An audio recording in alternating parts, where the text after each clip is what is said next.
I joined General Synod after realising that in kind of the leadership structures of the church there wasn't that much representation of young people.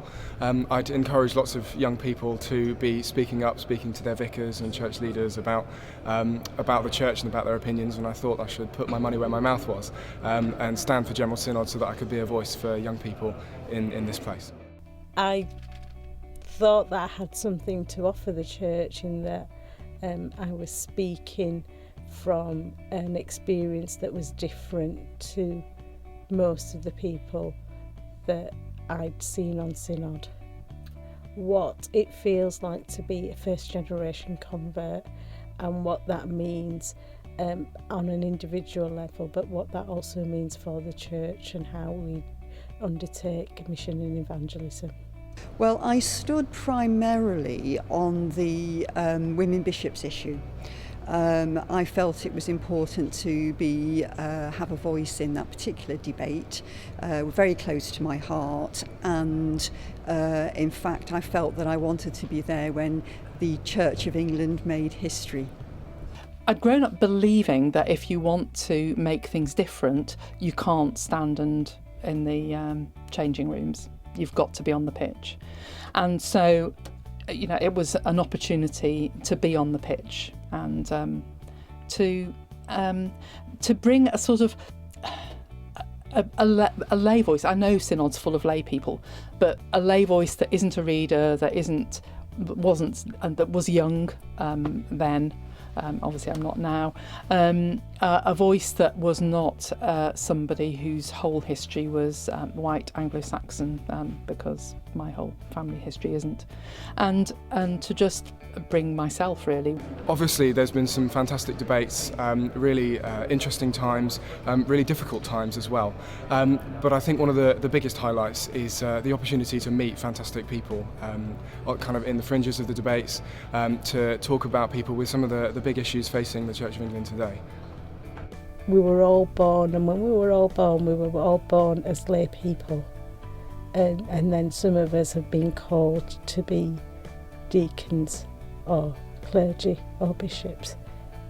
Not all of us are called to be that, and so it's important for me that we get the voice of all, young and old, difference in whatever shape or size it takes, so that we know how we can live together in and amongst ourselves, as well as with the other that's on the outside.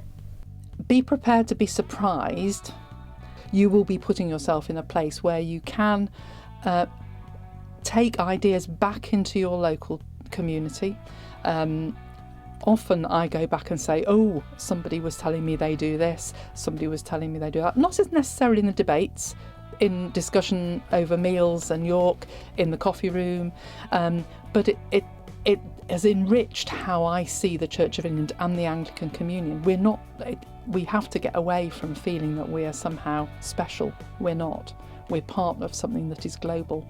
And so it's broadened my whole view of what the church is, not just the Church of England. And in a sense, given me lots and lots of feeding of all sorts of things I would never have thought of before, as well as the opportunity to sometimes send hard messages to government and to help the church to become more what I think God wants the church to be.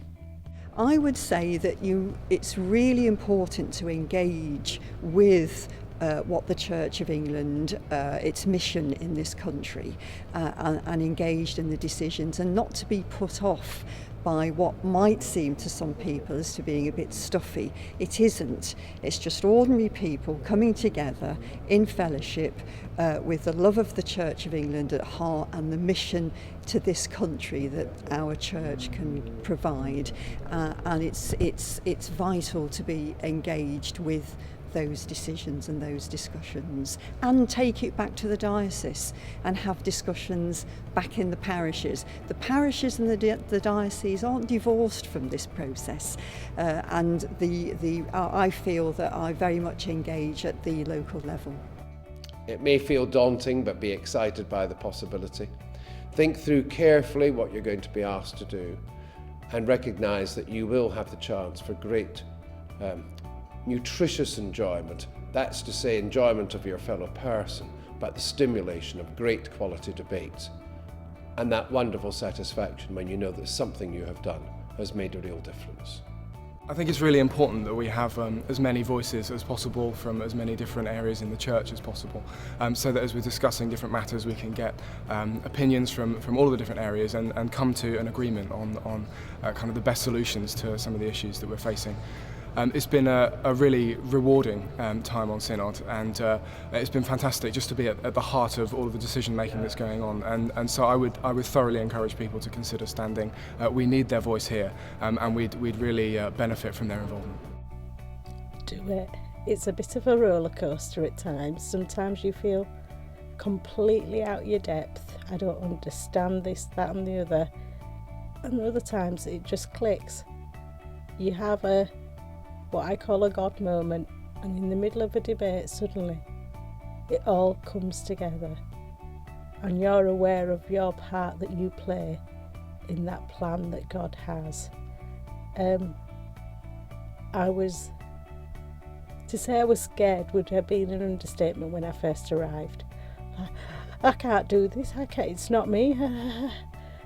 But I had a couple of people at the time that from my own diocese that had experienced it themselves, because they'd only just done one term and this was going to be their second term, that helped me and held my hand initially till I felt free to stand on my own. And I think for me, I'd encourage more lay people that live ordinary lives, that work in ordinary jobs,